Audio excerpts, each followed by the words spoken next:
Today's video is sponsored by Paragon, a fast-paced, intuitive trading card game inspired by games like Triple Triad and Gwent. Use my special link in the description to check it out, and if you use that link, then you can get signed up for a discount and 3 bonus booster packs with your pledge. Follow Paragon's pre-launch page on Kickstarter, and thank you so much to Paragon for sponsoring this video. As Briar rides off into the sunset of Living Legend status this week, we have another question looming on the horizon, and that's this. Will Lexi or Iyslander or both rotate in the ProQuest season?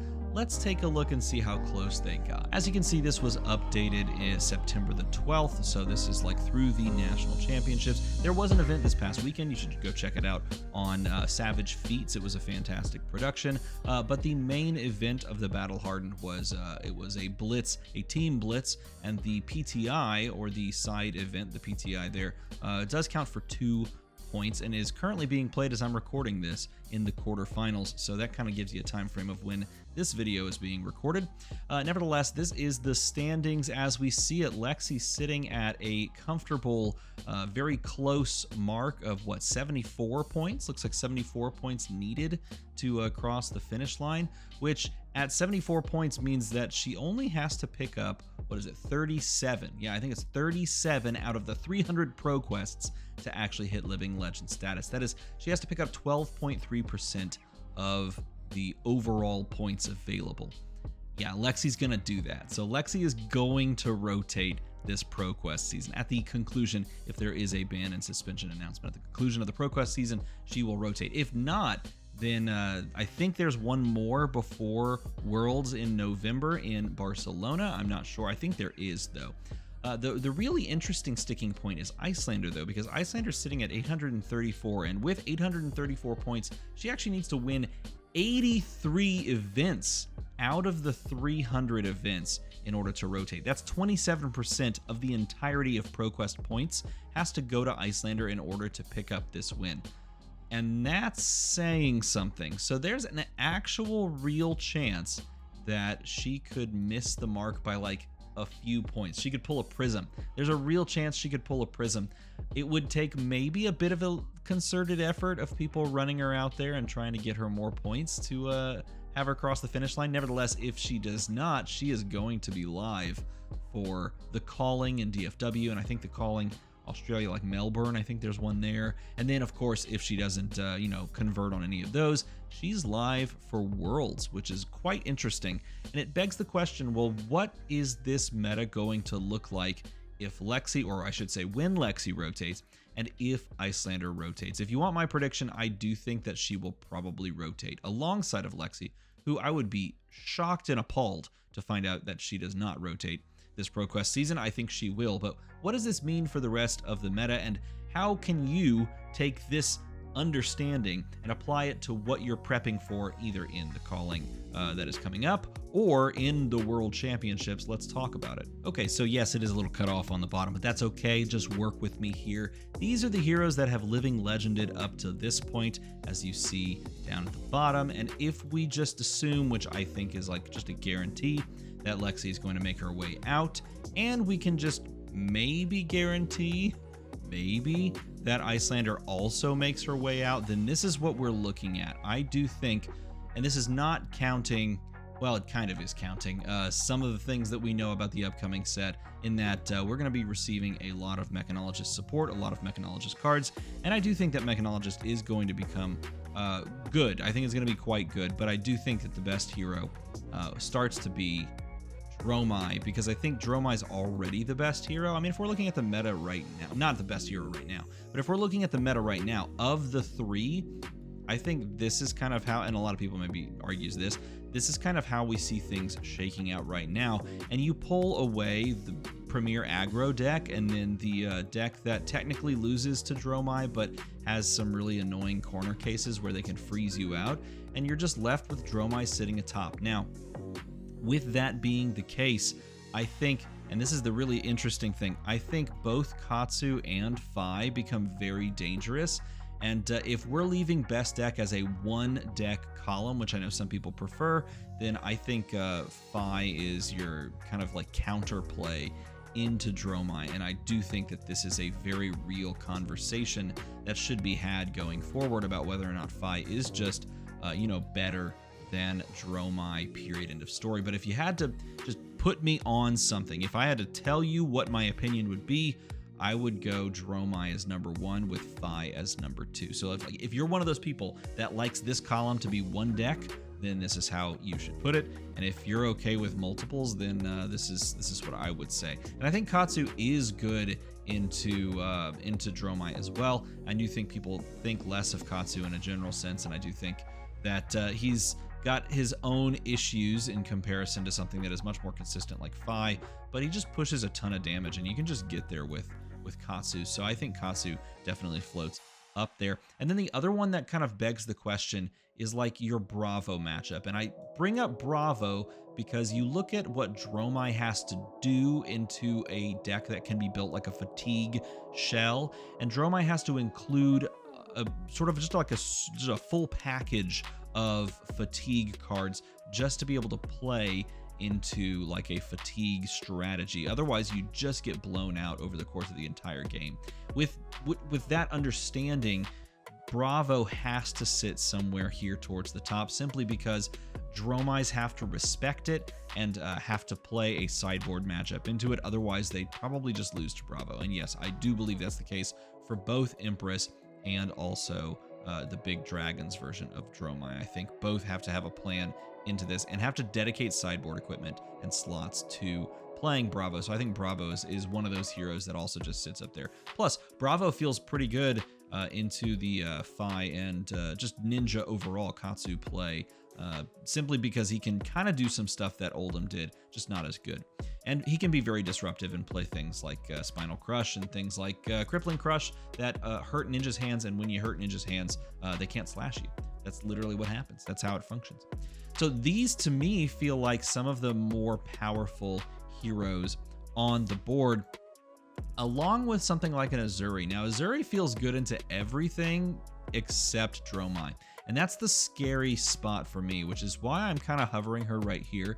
Because if Dromai is the best hero in the format, then Azuri doesn't feel as powerful and as, useful. You have to dodge all the Dromais, and it just feels not so good. Otherwise, you have to play like a fatigue plan into it, and that doesn't bode well when you have to make that kind of a shift. Continuing forward, I also think Azalea kind of goes hand in hand with the Bravo mentality, in that she can play into these two possibly very powerful ninjas in unique ways, and that just like Bravo can disrupt them with Spinal Crushes and things, Azalea can do the same thing. Unfortunately for me, I do think Azalea still struggles into the best deck in the format in Dromai, and so she's going to sit below Bravo, but I do think she can still just win. And you look at people play Azalea and continue to play Azalea, and the tools that she's gotten in Outsiders that have sort of rightfully been just gobbled up by Lexi are just sitting there and still being used and useful by Azalea. Now, the problem that you could also argue is that she just folds, quote unquote. She folds to Warmonger's Diplomacy, but I don't think that's the case. And so for me, she does sit right here. Now, drifting on past a couple of these heroes, unfortunately, I still think Arachne is in the struggle bus. I do think Vincent is kind of in the struggle bus, though I would probably put her right here. I think Prism's in the struggle bus as well. Riptide owns the struggle bus, probably. Like, he's the driver of the bus in a lot of cases. So I would put them all right there. But then you have a bunch of questionable heroes. Like, there are some people that are still trying to make Viserai do things like pummel Viserai, and there's possibly more support coming. That we've seen some cards spoiled in the expansion slot, similar to like your Riptide spoiler, which I enjoyed making. Hopefully you enjoyed that video. So I would probably put him around here somewhere. Maybe I have him over Vincent. I feel like Vincent has like the consistently powerful, crazy spike turns, but then if she gets anywhere remotely low, she just folds.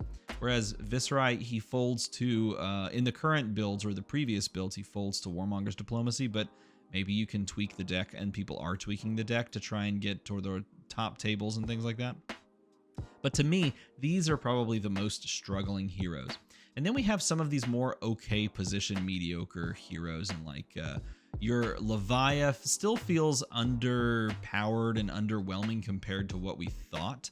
And then you see your, weirdly enough, your Reinar, which does continue to put up like results all over the place in like these random times, but doesn't feel like they're not really doing a ton. You could maybe argue struggling, but for me, it sits right here. And you have some other weird ones. I think Dory gets better with dragons running around, and I think Dory gets better with no blocks and poor blocking hands running around in the form of both ninjas. So I think she has some capacity in this format, and I kind of like her position right now. I think Bolton's interesting in that he's got some really powerful spiky combos, and he might actually be sitting up here and can win, but right now he doesn't feel like he's quite fleshed out, or he's been taken to his full potential, because in the end game he has to give up so much after, you know, these big spike turns. If you don't kill the opponent on like your big double Lumina turn after, you know, sending, you know, these big attacks and then Raiden comes across, if you don't close them out, then you're like really relying on Celestial Cataclysm to try and close the game out. Otherwise you've got like these 0 for 3s that don't have go again. And that's the dangerous part of playing as Bolton right now. And that finally leaves us with two heroes, and these two to me are huge head scratchers. First of them, I think Dash, and this is pure speculation pick, I think Dash is going to become quite good.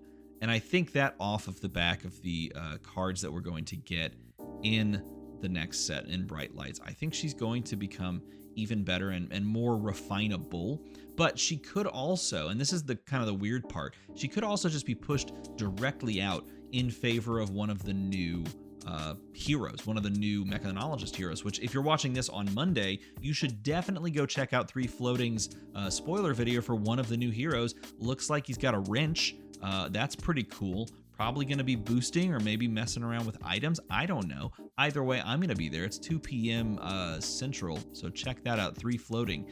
Go watch that. But either of those heroes could push this version of Dash all the way down in favor of, you know, just an upgraded version. And so this one could be very precariously placed. And then finally, I have to mention Kano, always separately. So here's the thing about Kano. If we go into a new meta, and we have a red heavy deck and a red heavy deck that doesn't run like Oasis and a fairly spread out deck but doesn't generally run Oasis but also kind of tries to play you know, very aggressively and lean, and a deck that could play defensively but then give you too much space and not enough defense, I feel as though Kano is like well positioned. Maybe this is just like me liking Kano, but to me it just feels like an okay spot for him. I feel like he can win in this current meta, but I think the big telling point is going to be right here in the, again, the mechanologist slot, because look at how mech plays into you know, Kano at 15 life in Blitz, right?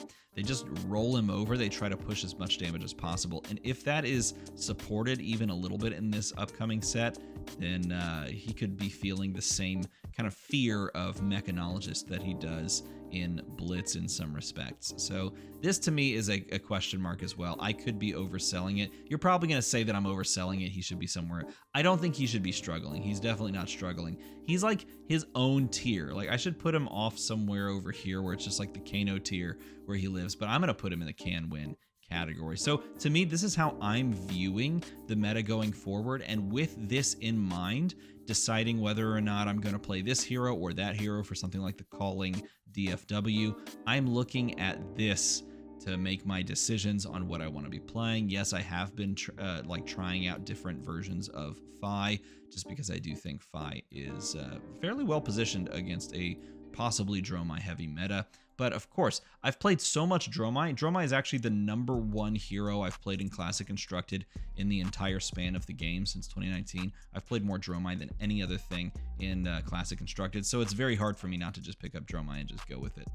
So that's where I'm at right now with this possibly upcoming meta. Now, if Icelander doesn't change, then Icelander sits up here, and Phi gets pushed down, and Katsu gets pushed down, and this shifts around a little bit, but I do think both of these heroes are going to rotate. Let me know what you think about this in a comment below. If you enjoyed this video, make a number go slightly higher because numbers going up is cool, and that's what people want to do. As always, thanks for watching.